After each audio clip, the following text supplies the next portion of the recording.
Kate lay on the bed, gazing at the ceiling, her body partially covered by a sheet, and a soft smile gracing her lips. She was content with her life, and yearned to share this joy with the world. She loved her husband dearly, but she always held back her emotions around him, as he disapproved of excessive displays of them. Turning her head, Kate looked at her husband. His attention was fixed on a painting hanging across the room, deep in thought. She affectionately asked, "What are you thinking about, my love?" Caught off guard, Damien shrugged and answered absent-mindedly, "Oh, nothing really." However, Kate could tell he was troubled by something. She got closer to him and rested her head on his chest. "I can tell you're thinking about something. Won't you tell me?" Damien sighed. His wife was persistent, and he knew she wouldn't stop until he responded. He glanced at her, then back at the painting, before speaking slowly. "I think we need a bigger apartment." Kate immediately straightened up and looked him in the eyes. She was taken aback. They had discussed this a year ago, but Damien had been against it. Their current apartment suited them perfectly, so why the need for a new one? Of course, Kate hinted that it would be time for them to have children already, but her husband was not yet ready. "Do you really mean it, Damien? Are you serious?" Kate asked, hopeful. Damien shrugged his shoulders. "I'm not a fool. I understand everything. Yes, I think it's time for us to think about expanding our living space, given the planned changes, but please, no childish talk until we sort out the apartment." Kate snuggled up to her husband again and showered him with kisses. No, I promise, no baby talk," she assured. Damien sighed and smiled faintly. He saw that Kate could barely contain her excitement. It was quite obvious. If Damien had let her, she would have screamed with joy, run around the house, and jumped on the bed. However, he deliberately did not allow her to express her feelings. He liked to control her. He felt important in her life as long as she obeyed. He kissed her on the forehead and replied, "Let's go to sleep. We'll discuss everything later. This weekend we'll talk about it and come up with a plan. Good night, dear." Hearing his words, Kate frowned slightly. Should she wait a whole week to discuss everything? Was he kidding? At that moment, she was ready to talk all night long. Kate knew that if he said that, he wouldn't even talk to her about the apartment for a week. He might have done it deliberately to make her suffer, but Kate didn't resent him for that. She was too fond of him to pay attention to such trifles. He loves her. That's the most important thing. Their feelings have been tested for years, and nothing can separate them. They'll always be together.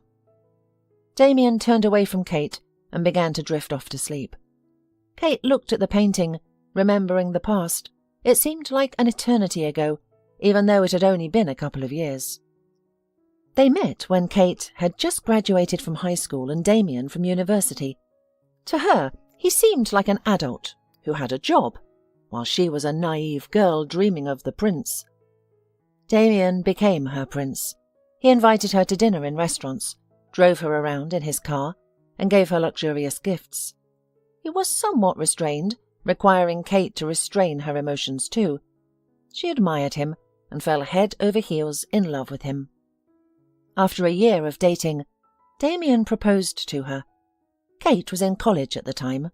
For her birthday, he gave her an expensive diamond ring and a chic dinner at a restaurant. Her friends were jealous that she got such a catch, a mature man who would go to the ends of the earth for her. They got married. The ceremony was modest, because Damien didn't want to spend too much on a lavish celebration. After the wedding, they went on a trip to Europe, which delighted Kate. She had never left her homeland before, and believed that she was lucky not only to marry for love, but also to secure a promising future for herself. The couple bought an apartment together, sharing the costs. Kate's parents helped her with her share, and Damien used the inheritance from his grandmother. Kate, after graduating from college, found a good job. Her income was almost equal to her husband's. They were thinking about starting a family, but Damien didn't think that they were ready yet. Children are a huge responsibility. We need to think through all the aspects and plan carefully. The tragedy occurred when Kate's parents died. Her mother struggled with a serious illness and died of cancer within 6 months. Her father died of a heart attack 3 months later, unable to cope with his grief. Kate's grief was immense. Thanks to her husband's support, she survived this terrible stroke of fate.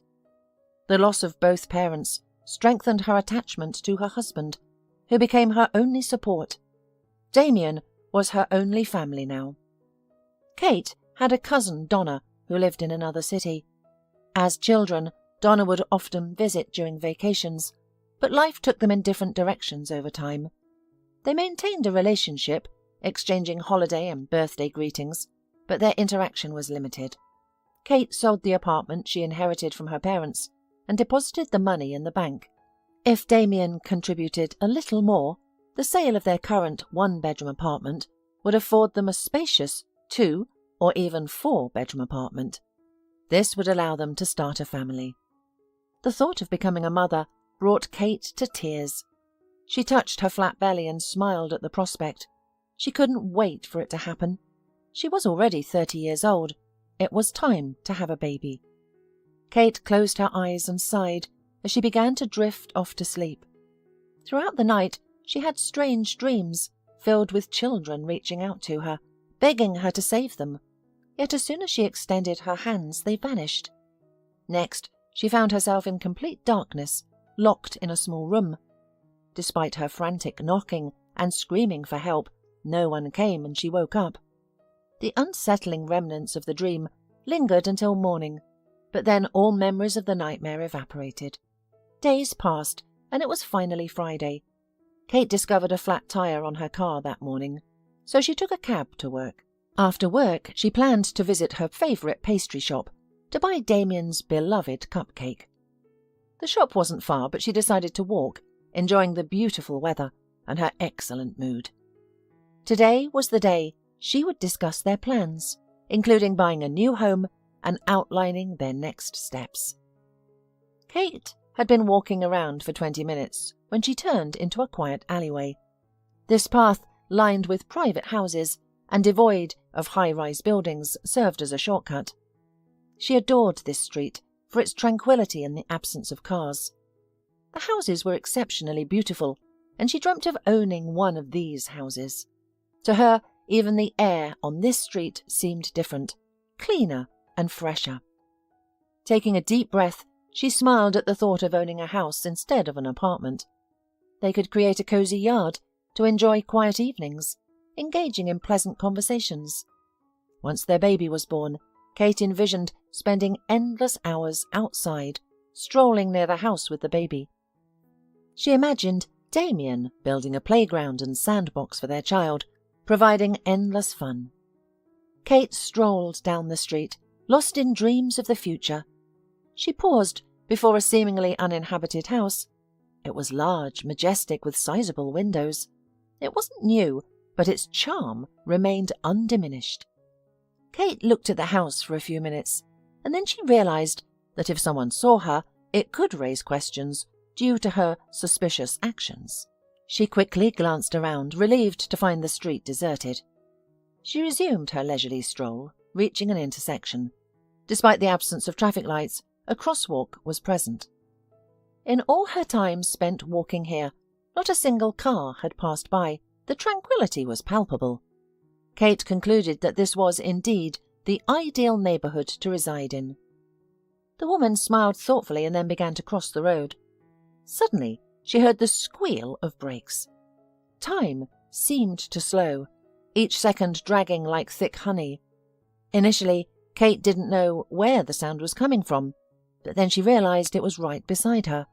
Frozen in the middle of the road, she turned her head to the left. The last thing she saw was a bright yellow car bearing down on her. She even managed to catch a glimpse of the driver, a woman with fiery red hair and a terrified expression. Her eyes and mouth were wide open, likely screaming in fear. Before losing consciousness, she felt an overwhelming sadness and fear, which she assumed was a precursor to death.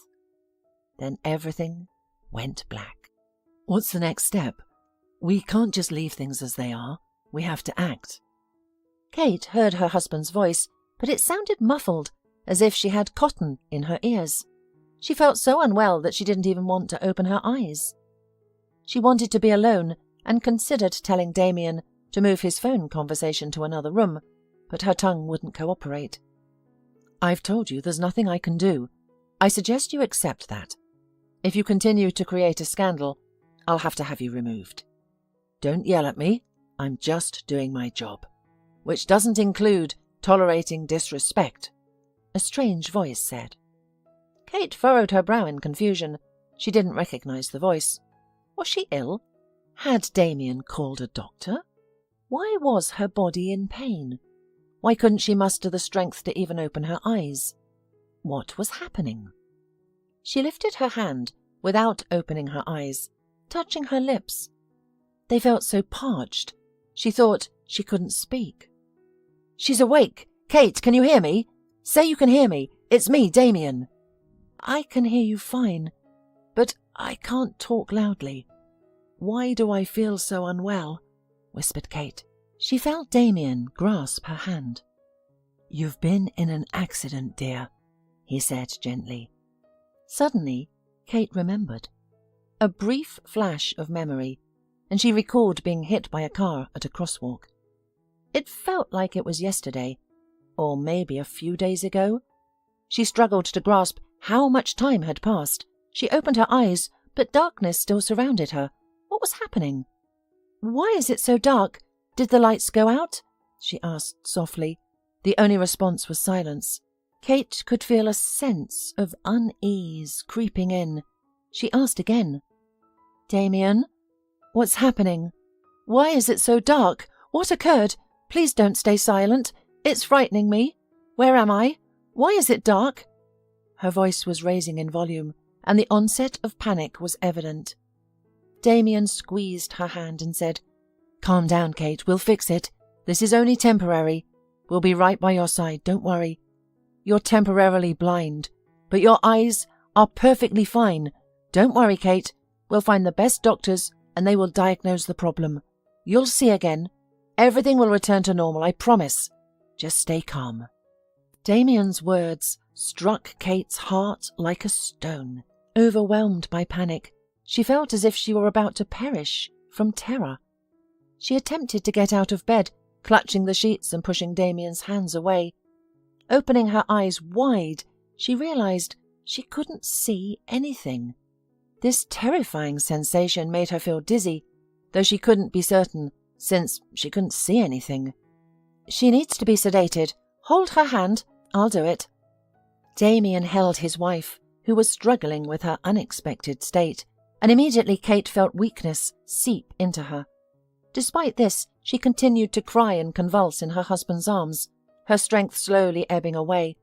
As she teetered on the edge of consciousness, she heard the doctor speak with her husband.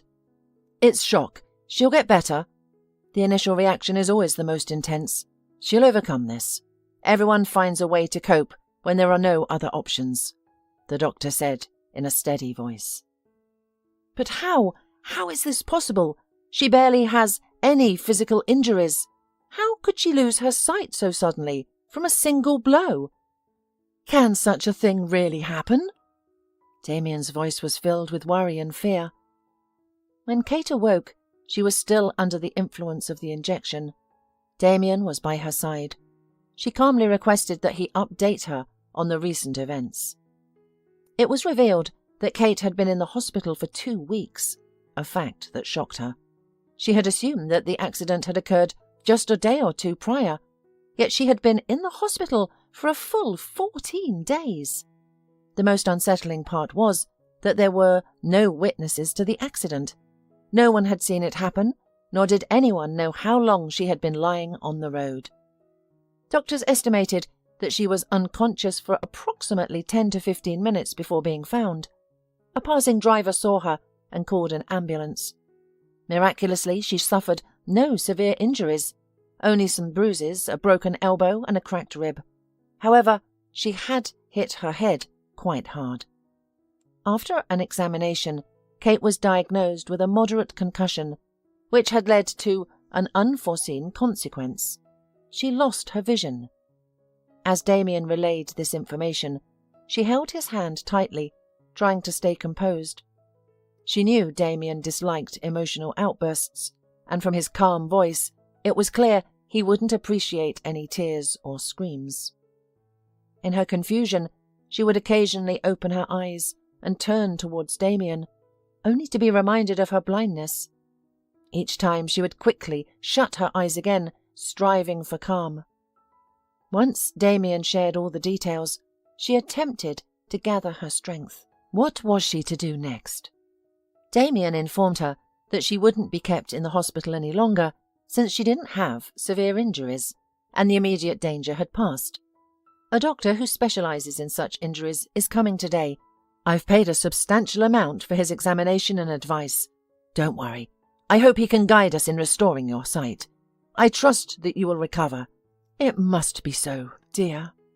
Kate also hoped for the same, feeling that otherwise life had no meaning. The professor conducted a consultation, but his words were far from comforting. If he had at least taken Damien aside and spoken privately, Kate could have retained a slither of hope. But he delivered his verdict in her presence. I'm sorry, but your prognosis is grave. Your eyesight won't be restored. Unfortunately, such injuries are common, and their impact on the human body can be unpredictable. I can say with confidence that in your case, there's nothing that can be done, unless we could replace your brains, which sadly is impossible. Medicine hasn't progressed that far yet. I know that you'll seek the best doctors, that you want a second opinion. You're right to do so, but I assure you that any doctor will tell you the same thing I just did. My advice to you is to accept everything and move forward. Many people lead even more fulfilling lives after vision loss. You are the only one who can handle this. But remember, you're not alone. Your husband is there to help and support you. Accept as soon as possible that you will be blind forever, and start living by the new rules. If needed, I can provide contacts of specially trained individuals who can help you adapt to your new environment. They can teach you to navigate at home. Many people even learn to get around independently without assistance. As a young woman, believe me, you can learn this. While it may take a few years, it is certainly possible. Damien and Kate listened silently to the doctor, whose words extinguished their smallest hope for a cure. When the doctor left, Kate could no longer contain her emotions. She didn't throw a tantrum or rage, but she cried so bitterly that anyone who heard her also had tears in their eyes. Kate mourned her broken life, her happy future, her plans and everything that pleased her in life. She couldn't see anything now. She had become blind. Why should she live? She couldn't do anything anymore. No more cooking, no more going to work or shopping, no more putting on makeup, no more smiling at her husband, looking at his face. All the things that used to give her pleasure, the most ordinary things that she used to not pay much attention to, they are all out of her reach now. She will never be complete again. She will grow old and not even know what she looks like. Her husband will see her change. She won't even be able to care for herself because she won't see the change in her appearance. It's horrible. It's a nightmare. No, she doesn't want to live like that. She'd rather die than live like this. Kate remained in the hospital for a few more days until her doctor deemed that she no longer required medical attention. She was discharged and returned to what was once her familiar home. Despite being surrounded by familiar objects and walls, she felt neither calm nor peace. Her home had become a labyrinth where she navigated in complete darkness. For the first day after her return, Kate was too frightened to move. She appreciated that Damien took a week off work to help her adjust to her new condition. Damien chose not to hire specialists, despite knowing that they could provide assistance. After contacting several, he found their services expensive, which they couldn't afford at the time. Kate was unable to work, and the future was uncertain. Damien had spent a portion of their savings on Kate's medical needs, including doctors, medications, diagnostic tests, and consultations. Now Damien was the sole breadwinner, and providing for their living expenses and Kate's continued medication needs fell to him alone. As a result, he decided to forego further medical specialists and assist Kate himself. Damien spent a week helping Kate adjust to her new circumstances. He guided her around their home, teaching her to identify objects by touch. He showed her how to use the shower and toilet, and he oriented her to the layout of their home. He encouraged her to navigate independently. Kate was also haunted by a strange dream she had had a few days before the accident. The dream was of children in a dark, silent room with a locked door. She felt despair, consternation, bitterness, and fear. Now, in her current situation, she understood the dream as a warning. Could she have averted this disaster? Had she interpreted that dream correctly? It's uncertain. Perhaps this is her destiny, unchangeable. Kate cried every night.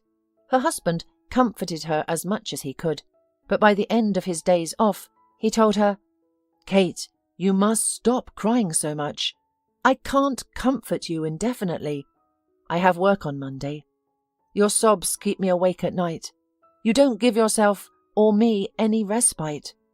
We can't continue like this." "Why should we continue? I'm losing my mind and you're asking me to calm down. How can I calm down when I'll never be the same again? I can't accept it," Kate replied tearfully, while Damien continued to console her. Time passed. Damien returned to work. After a few sleepless nights, he began sleeping in the living room. Kate worried that they would never be as close as before, and promised Damien she would stop crying.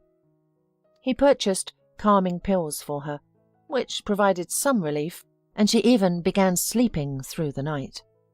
3 months post-accident, they made love for the first time, an unusual experience for Kate due to the complete darkness.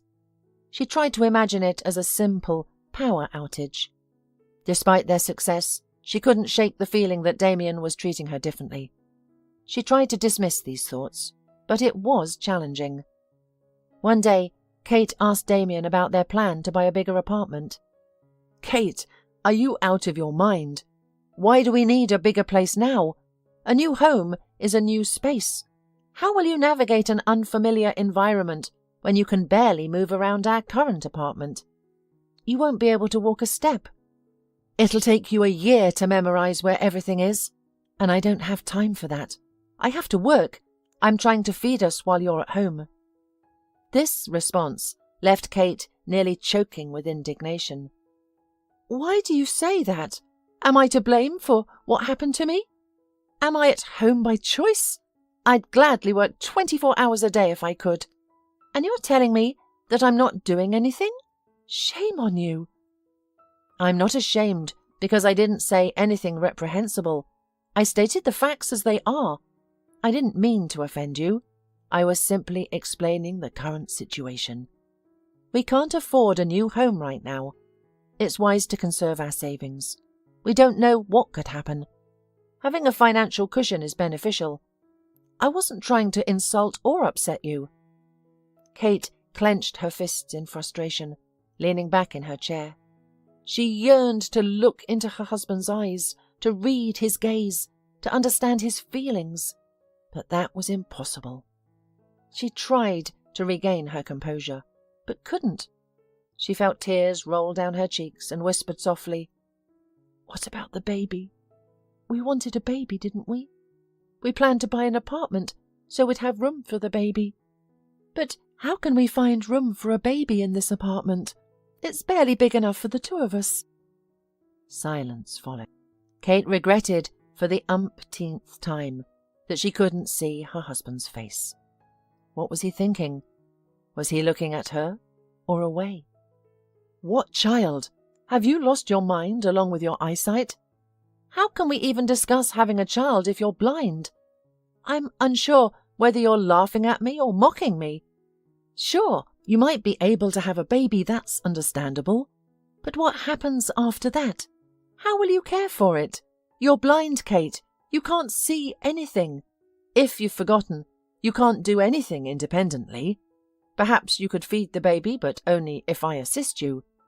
You're incapable of anything else. So what's next? Do I quit my job to take care for the child while you're satisfied that you've fulfilled your duty? What's in it for me? To pause my life with a blind wife and a young child? You definitely need a psychiatrist. Kate, you have a significant issue if you even dare to consider having a child. Kate was taken aback by everything she had heard. Damien was harsh and furious as he hurled those unpleasant words at her. Eventually, he stormed out of the kitchen, and Kate heard the front door slam shut. He left without even mentioning when he would return. However, Kate was not particularly concerned about that at the moment. She tried to process what she had heard. So, her dream of a complete family would never become a reality. She would never become a mother or have the chance to cradle a child in her arms. She was devastated, feeling as though she had nothing left.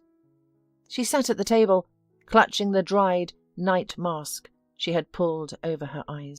No longer crying, she was immersed in her own darkness. It wasn't long before Damien returned. He approached her and sat down next to her. Kate, I apologize. I was too harsh and said things I shouldn't have. I've reconsidered and I want to... He was cut off by Kate. The fault is mine. I've been foolish. My blindness has changed me, but I won't behave like this anymore. I'll strive to be more sensible, to stop saying things that upset you. I don't want to argue, because you're my only confidant. You're the only one who cares for me. I don't want to lose you. The idea of a baby is absurd. You're right. Having a child is not feasible. I entirely agree with you. I promise to avoid such foolish remarks in the future. Please forgive me. Initially, Damien was taken aback, but then he smiled and said, Yes, dear, that's precisely what I meant. Let's not fight any more.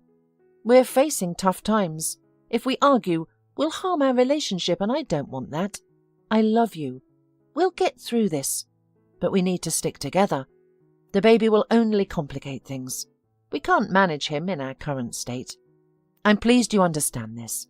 It shows your common sense is still intact. Let's move on. I'm hungry. Are you? I'll prepare something. Kate hid her tears and smiled. Despite Damien's emotional distance, she tried to hold on, but it was becoming increasingly difficult. She had hoped they would overcome the difficulties together, but that wasn't the case. A gap of misunderstanding began to form between her and her husband. Kate feared it wouldn't end well, and it didn't. From that day forward, they grew further apart. For Kate, change was impossible. She couldn't even leave without support. Damien's behaviour also changed. He began to stay late at work more frequently, or perhaps he was somewhere else entirely. Kate couldn't ascertain the truth. Feeling bored at home, she asked Damien to teach her how to use the telephone. After some thought, her husband purchased a push-button phone for her. He programmed all the necessary numbers and instructed her on how to use it.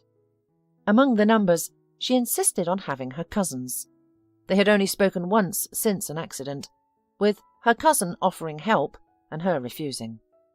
Equipped with the phone, Kate could now call Damien any time, which somewhat eased her loneliness. She wore the phone on a lanyard around her neck and frequently phoned Damien at work. Initially, Damien answered all her calls. However, he soon started to resent the constant interruptions. Don't you realize you're distracting me? Did I buy you this phone just to have you bother me all the time? Please, Kate, stop calling me so often, otherwise I'll be disgusted to come home. Sometimes I already feel that way. Upon hearing those words, Kate felt a wave of sorry for herself. However, she stopped calling her husband incessantly, only reaching out when necessary or when he was late from work. When she questioned his late arrivals, Damien would respond angrily and irritably. Why are you asking? I have to work twice as hard. Your disability pension is barely enough. I work late because I get paid for the extra hours. Don't bother me with your questions. Surely you understand how difficult this is for me." Afterwards, Kate refrained from asking more questions. A week later, Damien was so long away that she got worried and wanted to call him. She grew anxious and decided to call him. He took an unusual amount of time to pick up the phone, and when he finally did, his voice brimmed with irritation. "Why are you calling?" he asked. "I was wondering when you're coming home. It's 10 o'clock at night. You've never been this late before. Is everything okay?" Kate asked with concern. "Nothing's wrong. You're just distracting me. If something had happened, I would have called you. I'm fine. I'll be home around midnight," Damien replied sternly. Kate almost calmed down after hearing his voice, but when Damien ended the conversation, he did not immediately disconnect the cell phone, and Kate distinctly heard a woman's soft laughter, followed by her words. "Has she called again? Forget about her. Come to me." Kate gripped her push-button phone tightly. Was there another woman with her husband? Wasn't he supposed to be at work?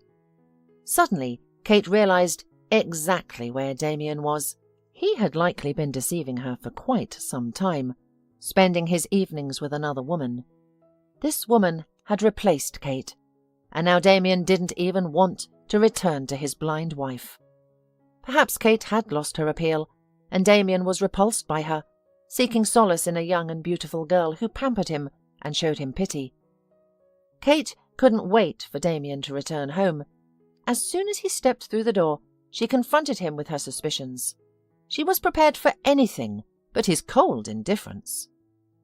"I don't understand. What's your problem with me? What's wrong with you?" "What's wrong? You have to be joking. You're likely cheating on me, and I'm left to agonize over it. Who was that woman? Your partner? Your co-worker? Tell me!" Kate exclaimed loudly. "Ah, so that's what you're referring to. Are you certain you want to know everything? Well, all right. I don't want to keep anything from you. I've done nothing to be ashamed of. Yes, I spend time with another woman, and I believe I need it. At home, I have a blind wife who can't feed me, can't take care of me, and can't show me affection in a normal way. Do you think this is easy for me? I've endured it for so long, but it's simply unbearable. I can't sacrifice my life just to care for you. I'm already fed up with everything. Life didn't prepare me for this. I want to come home and relax, see a beautiful, well-groomed wife, enjoy a nice dinner, not this. I come home and I have to take care of you, feed you, help you shower. If only you knew what you look like now. Your hair is grey and unkempt. Your eyebrows are ungroomed. You're pale and you don't have a manicure. It's simply horrifying. You don't make me want to touch you. That's why I have to visit a woman after work who takes care of me and rejuvenates me."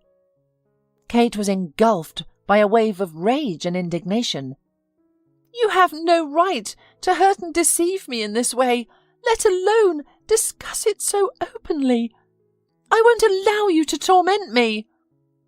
Then Damien laughed, a sound so unpleasant that Kate was covered in goosebumps. "What are you going to do? Kick me out? Go ahead, try. But I'm telling you now, you won't succeed. I'm not leaving. This isn't just your apartment. And I'm going to live here doing whatever I want. And you can't stop me. Who are you? Just a helpless woman who can't do anything without me. You're dependent on me. You can't even step outside this apartment without my help. If you don't like it, you can leave. I'm not stopping you. But how far will you get, my dear? That's it. You'll stay home and wait for me to return from work. I'll come whenever I please. I'll feed and bathe you. I'll clean your dishevelled hair and take care of cooking and cleaning. You will silently smile and thank me. Understand? If you ever mention being unhappy again, you'll regret it. You'll go a week with only dry rations, or I'll leave you alone for several nights, making you feel so lonely that you'll wish for my presence." "No," Kate murmured quietly. "What did you say?" Damien frowned, taken aback by her interruption. "I said, no, I won't tolerate you sleeping with another woman. I refuse to live like that. So, what if I'm blind? I'm your wife, do you hear me? Or have you forgotten? Some unfortunate accident took my sight, but I'm still the same person. I simply can't see. I'm trying to learn everything possible to lessen your burden, but I need time and your support. How can you provide that support if you're not home? No, I won't tolerate your infidelity." Kate's voice, though soft, was firm. Damien eyed her in bewilderment. How dare she speak to him that way? She was nothing. "Ah, so you're not satisfied? Well then, good riddance. Leave. I'm not stopping you, nor will I try to. Why don't you say something? Pack your things and go. The door is open, dear." Kate stood still. After a moment she said quietly, "Fine. I won't be here tomorrow." She carefully made her way out of the kitchen and into the bedroom. She sat on the bed feeling numb. She felt so vulnerable that words couldn't capture it. There were no tears because she didn't even feel like crying. She just wanted to disappear, to sink into the ground, to leave without a trace, so that no one would even remember her. Where would she go? She had said she wouldn't be here tomorrow, but where could she go if she didn't leave the house? Why did she say that? Because she couldn't stay with him any longer. Kate heard Damien taking a shower, and she thought of one person who could help her. She reached for the phone hanging around her neck, gripping it tightly. After fumbling for the right button, she dialed a specific number and held the phone to her ear. What if they were asleep and didn't answer? After a few seconds, she heard a slightly sleepy voice. "Yes, I'm listening." "Hello, Donna, this is Kate. Please excuse my late call." "Kate? Did something happen? Is it something with Damien?" "No, there's nothing wrong with Damien. Donna, I need your help. I'm not in danger, but I need help. I'm sorry, I didn't know who else to call." "No problem. What's going on? I'll help you however I can. Tell me quickly. What do you need?" "Donna, could you please help me escape? I need to leave Damien immediately. You're my only hope. I apologize for the late call again. I'm just at a loss." "When should I come? Is it urgent? I can catch a train tomorrow morning and be there by noon. Is that okay? Great. Don't worry, I'm on vacation. You're not inconveniencing me. See you tomorrow." After hanging up, Kate sighed with relief, her hand over her racing heart. Everything would be okay. Donna would arrive tomorrow. With Damien at work, they could pack in peace. She never wanted to return here. She just needed her documents and bank card. She had a bank account with money from the sale of her parents' apartment. Financially, she was secure. Everything would be fine. 10 minutes later, Damien entered the bedroom with an arrogant snort. He made it clear that he dismissed her words as insignificant, believing she wouldn't go anywhere. He was convinced she couldn't even take a step without him, comparing her to a blind and defenseless kitten. "I'll sleep in the living room. I'll give you a few days to cool down and dispel those delusions of leaving," he said. "Once you apologize for your behavior and accept that I have another woman, then I'll treat you kindly again, and all will be well. Good night." With that, Damien took his pillow and plaid and left. Kate listened to his speech in silence, not responding. She clenched her fingers tightly, the pain a reflection of her turmoil. She resolved to never let anyone treat her this way again. Yes, she was blind, but she could still feel, love, and even hate if necessary. Kate spent half the night sorting through her clothes, identifying each item by touch.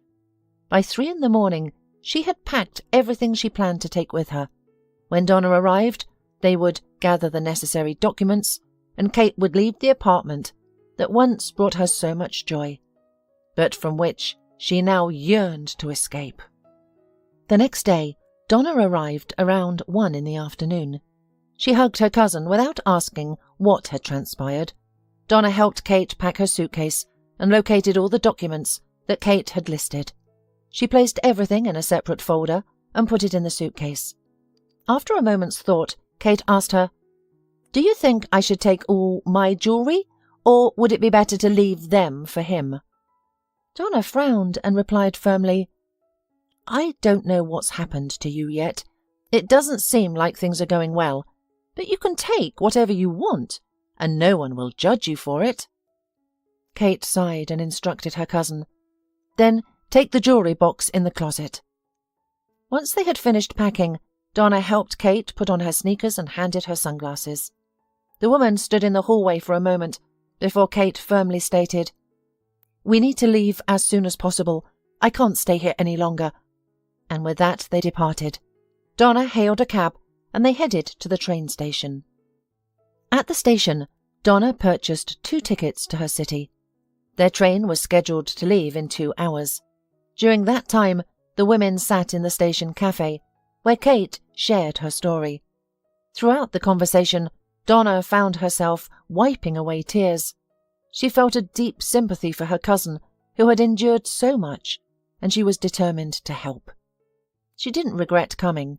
Kate needed someone to guide her through this difficult time, someone to teach her how to survive in a world that doesn't always offer help and support to those with disabilities. Donna decided then and there she would be that person. She had no intention of spending her life as Kate's faithful assistant. Instead, she planned to teach Kate how to manage everyday tasks that posed no challenge to a sighted person. This began their life together.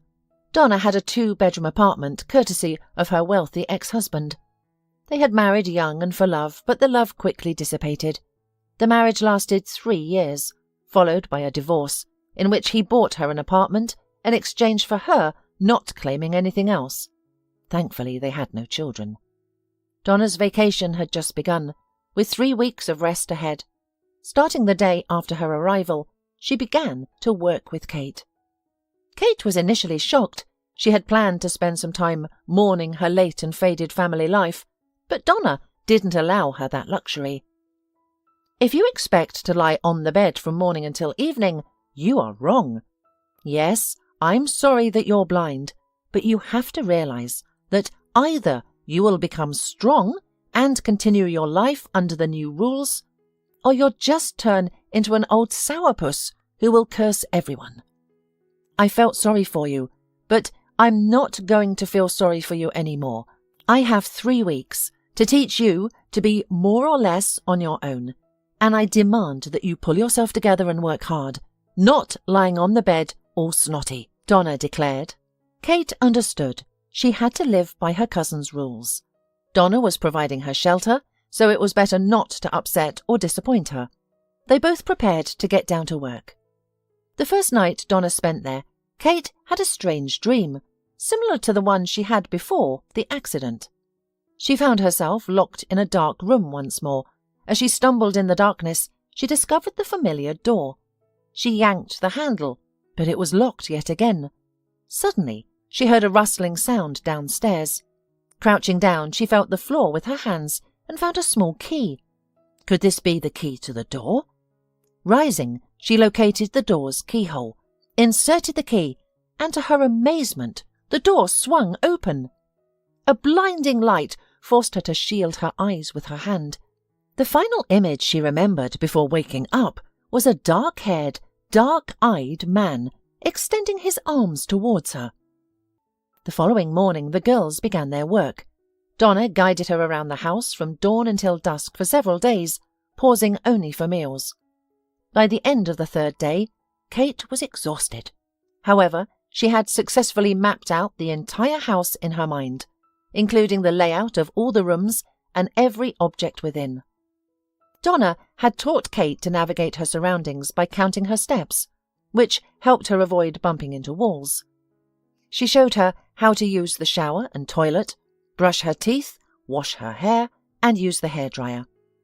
Over the course of 3 days, Kate learned to navigate the kitchen. Donna showed her how to use the microwave, heat her food, fill the kettle, and wash dishes. Kate became self-sufficient in feeding herself and cleaning up.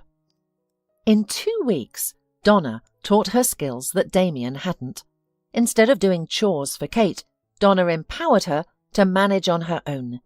She helped Kate realize her self-reliance and the possibility of entertaining herself at home. Kate learned to use the vacuum cleaner, clean the floors and dust. This kept her occupied and made her feel alive and productive. Donna saved the most challenging task for the final week. When she shared her plan with her cousin, it was the first time Kate felt bold enough to disagree. "No, I don't want to. It's out of the question. Do you want me to die of fright on the spot? No, I can't do that," she exclaimed, feeling powerless. "But Kate, you understand that you can't continue like this forever, right? You have to get used to the idea that I won't always be around. You need to conquer your fear. You've seen how it's done in movies, haven't you?" Donna calmly continued, trying to convince her. "That's in the movies. Everything seems so easy there. But this is real life. It's entirely different. I can't, Donna. I really can't." "How can you even know if you haven't even tried? Give it a shot. Practice for a week, and then tell me if you can't. I'm not asking for something impossible, just for you to try. What if you can do it? What if you end up liking it?" Donna tried persuading her all evening, but Kate was adamant. Just when Donna was about to give in and admit defeat, Kate suddenly agreed. "Okay, fine, I'll try. But promise me, if after a week I tell you I don't want to anymore, you won't force me, okay?" "Okay. Yes, I promise." Donna was happy, but she was sure it wouldn't happen. And the next morning the 2 women went outside, and Donna began to teach her cousin how to walk outside on her own. Their yard had a fence, so Donna was not afraid that Kate would go somewhere far away and get lost. For several days they spent mornings through evenings walking together, with Kate learning to determine possible routes by counting steps from Donna's chosen paths. She also learned to use the curbs for guidance. It was challenging, yet thrilling. Donna taught Kate the locations of several benches. By the end of the week, Kate could find them on her own. A triumphant achievement. Saturday night, after exchanging good-night wishes, they had dispersed to their bedrooms, when Kate looked back and asked, "Sorry to bother you, I just wanted to tell you, Donna, I don't know how to express my gratitude. You've done so much for me that I'll never be able to thank you enough. You're my saviour. I'm so grateful for your help. You have brought me back to life in these 3 weeks. I can do so many things now. They may seem like simple things, but they're so important to me. I mean, I want to keep going outside. I love walking, breathing the fresh air. Forgive me for ever doubting you." Donna was moved to tears. Her cousin's words were so heartfelt that it was impossible to remain untouched. She hugged Kate and whispered in her ear, "We'll continue. Do more. I'll teach you everything, and then I'll let you go free swimming." Kate decided not to ask what those words meant. She chose to leave that for later. 3 months passed. Kate went out alone every day, but not too far. A couple of times per week, she would go out in the evenings with Donna, who didn't even hold Kate's hand, just walked beside her, occasionally guiding her in the right direction. One day, a significant mishap occurred. Kate was descending the stairs for a walk outside. As she approached the last step, her foot hit a pebble that instantly skittered away. She lost her balance and fell onto her back. The moment her head forcibly struck the pavement, she thought she saw a blue flash before her eyes, like the sky. Then it vanished, and Kate lost consciousness. She regained consciousness in the hospital, immediately recognizing the familiar scent of disinfectants. Someone was holding her hand. Kate tried to turn her head, but her neck wouldn't move. She panicked at the thought of being paralysed from the fall. Was she not only blind, but now also immobile? She refused to accept this possibility. This felt like a nightmare. "What's wrong with her? Her breathing is odd," Kate heard Donna's voice. "I think she's panicking. We'll give her a sedative now," a male's voice she didn't recognise said. No, I don't need a sedative, please, no injection. First, tell me how serious this is. I'll never walk again, will I? Just don't lie to me." "What are you thinking, Kate? Have you lost your mind? Doctor, is she all right?" Donna sounded alarmed. "Oh, yes, she's fine. She just thinks she's paralysed. Isn't that right, Kate? I'm telling you, don't worry. Everything is fine." The doctor's voice was extraordinary, as if it was wrapped in a mist of warm dewdrops. They seemed to leave traces on her skin, giving her goosebumps. "Kate, my name is Ben Connerty. I'm your doctor. You're not paralysed. You had a hard bump and strained your neck. We decided to secure your neck as a precaution. You're wearing a special brace that restricts your head movement. You can move your arms and legs if you don't believe me." Indeed, Kate found she could move all her limbs. She sighed in relief. That was all she needed. "Oh my gosh, thank you. I thought I was done for. When I noticed that blue flash in my eyes as I fell, I thought I'd never get up again. It was terrifying, I tell you." Then Dr. Connerty asked Donna in a worried tone, "You said she was completely blind, isn't that right?" Kate answered in place of Donna, "Yes, I am completely blind. A serious accident has left me unable to see."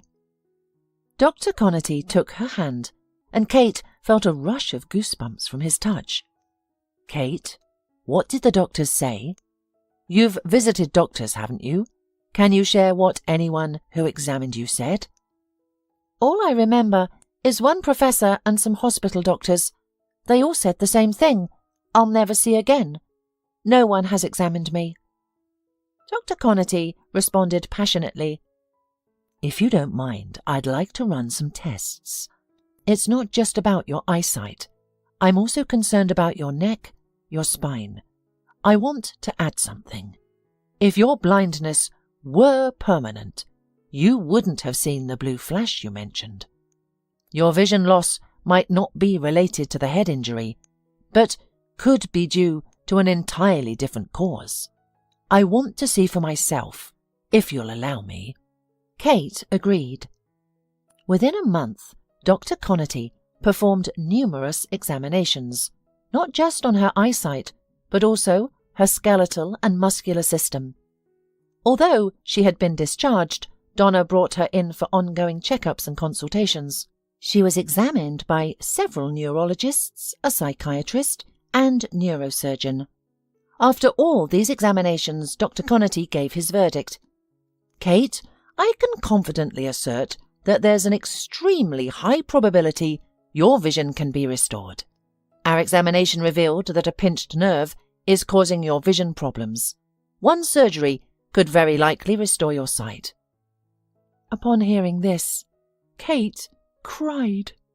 Dr. Connerty took her hand, and again goosebumps ran along her skin.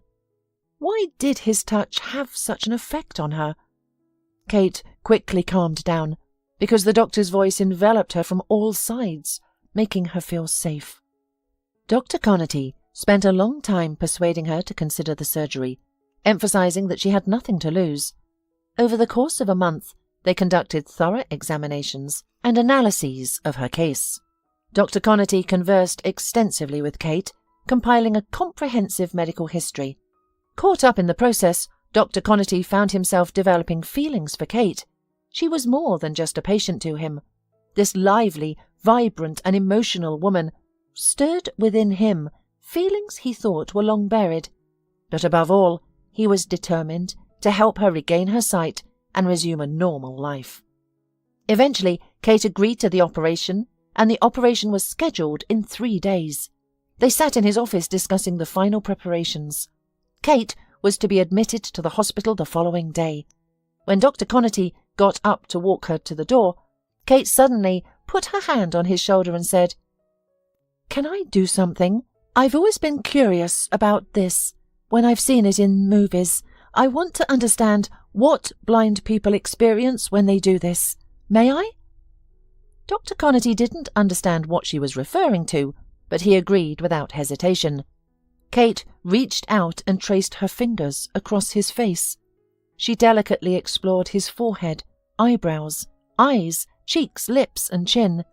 Then she ran her hand through his hair and smiled. Usually after something like this, people say, "You're handsome," or "I know what you look like." But alas, I didn't discover anything. I just know you have very smooth skin and no beard. Thank you, and excuse me. Dr. Connerty smiled and said quietly, "I'm sure you can still get a good look at me. I hope you don't say that I'm ugly, and you don't like me at all." "No, I won't say that." "No, I won't say that. If I regain my sight, I'll thank you for giving me a second chance at life. You will be there during the operation, won't you?" "Of course, I'll be there." 3 days later, Kate was wheeled into the operating room. She was very nervous and tried to stay calm, but it was difficult. She hardly held back her tears. Before entering the operating room, Dr. Connerty took her hand, leaned in and quietly said, "I wanted to say this after the operation, but I can't hold back. I usually don't have any relationship with my patients, but soon you won't be my patient. Once this is all over, would you have dinner with me?" Kate giggled nervously. "I can't promise. I need to look at you first. What if you're not so handsome as Dr. House?" Dr. Connerty laughed and let go of her hand. Inside the operating room, Kate wished she had said something different. She was too scared to admit that she would be happy to have dinner with him, even if she never regained her sight. Kate awoke with a severe headache and groaned. Immediately a nurse approached her. "What's wrong? Are you in pain?" she asked. "My head hurts," Kate murmured. The nurse promptly administered an injection, and within 15 minutes, the headache had subsided.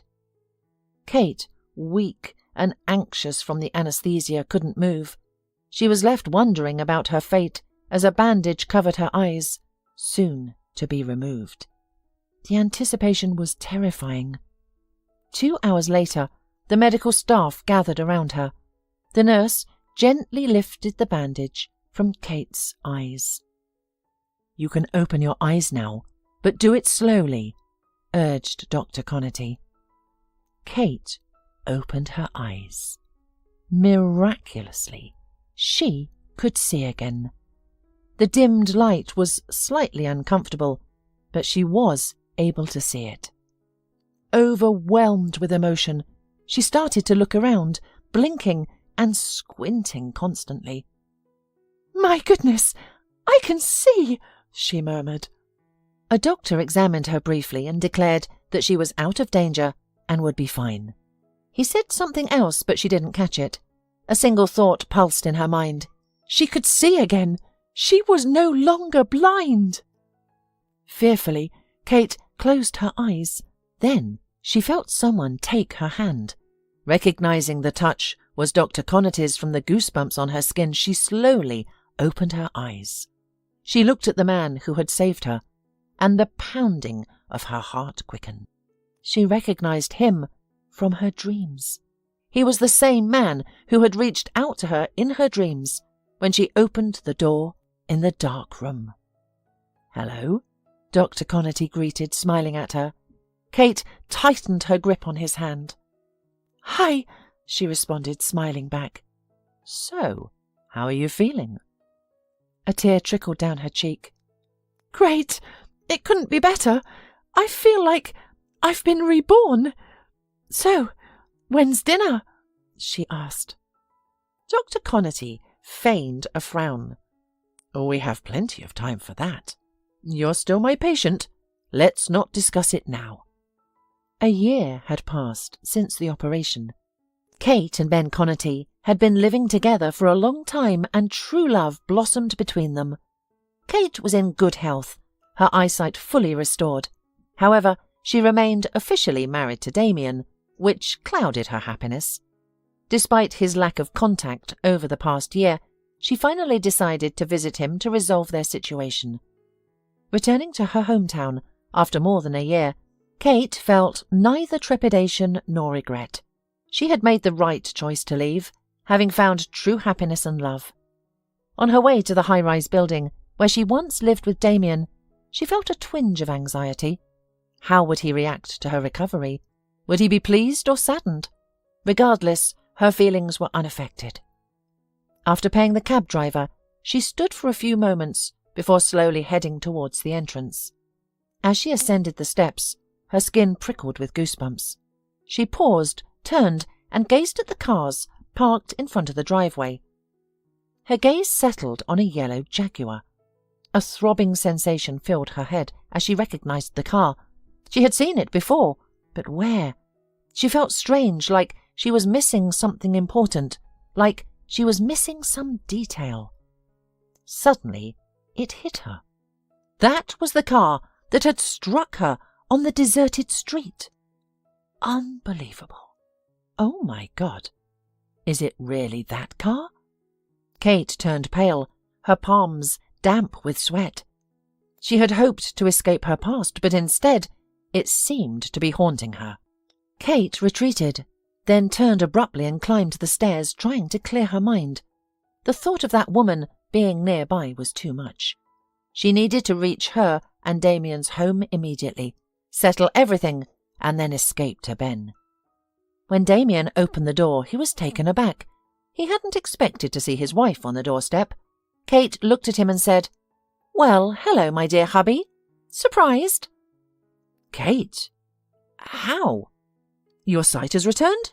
How is that possible?" Damien was shocked. Kate simply grinned. "Anything is possible.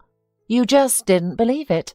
Honestly, I didn't either until I met people who made me believe.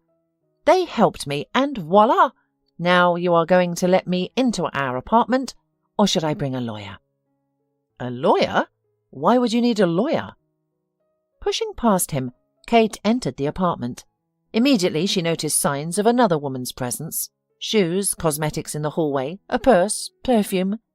The new woman had already made herself at home. Damien hadn't wasted any time. Kate wondered if this was the same woman he had cheated on her with, or a new one. "I see you're doing well. Sorry to disrupt your idyllic life, but I came to tell you I'm filing for divorce." Damien turned pale, his gaze drifting towards the bedroom. Fear flickered in his eyes. It dawned on Kate that his mistress was here too. Well, she thought, it was time to meet her. "Honey, who's there? Is it the grocery delivery?" A voice echoed from the bedroom. Kate frowned. His mistress had a grating voice, similar to a creaking floorboard. She raised an eyebrow and whispered to Damien, "Why haven't you introduced us? Does she know about me? Or did you tell her I was dead? Have you lied to her, that we've been divorced for ages?" A woman in a negligee then appeared in the hallway. She was a petite, red-haired woman. Kate began to study the woman. She felt like she had seen her before, but couldn't recall where they had crossed paths. She scrutinized the woman's face, who, in response, crossed her arms and glared back defiantly. "Who the hell are you? Clearly not a courier," she spat in her grating voice. "And you're clearly not the housekeeper. I'm Damien's wife, and you're his mistress." The woman turned to Damien. "Darling, you told me she was blind. Have you been lying to me?" "Wendy, I haven't deceived you. She was indeed blind. I can't comprehend what's happening, I swear. Wendy, I had nothing to do with it." Kate looked at them both and smirked. Damien was grovelling before his Wendy. They were a perfect match. I don't know why you're here, but you don't belong here. You're no longer Damien's wife, right? You left him. I'm in charge now." The woman sneered at her, but Kate wasn't fazed. "No, I'm still the owner here, even if it's only half. I'm here to fix it. Damien, I'm filing for divorce, and we're splitting this place in half. I think that's all I needed to say." Kate turned and walked towards the door.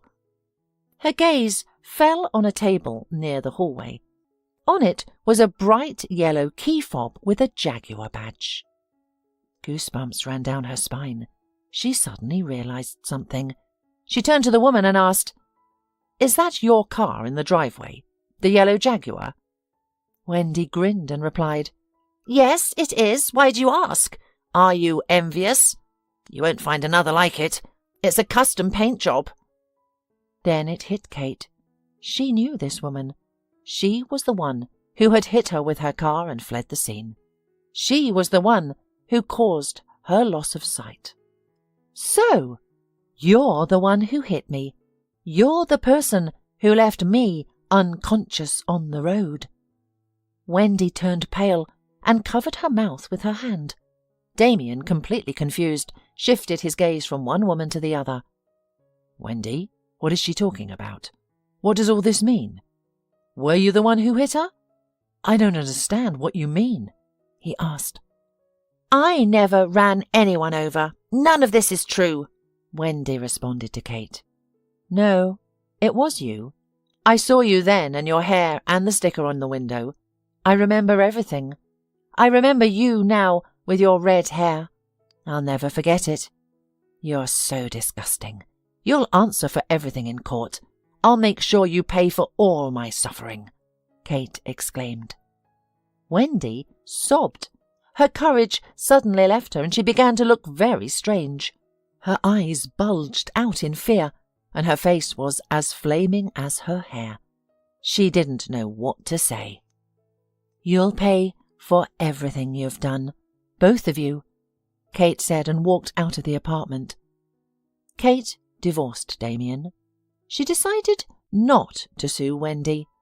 Damien pleaded with her not to, promising to give up his rightful half of the apartment in return. Kate realized that Damien was willing to do anything for his mistress. He didn't care that Wendy was the cause of their breakup.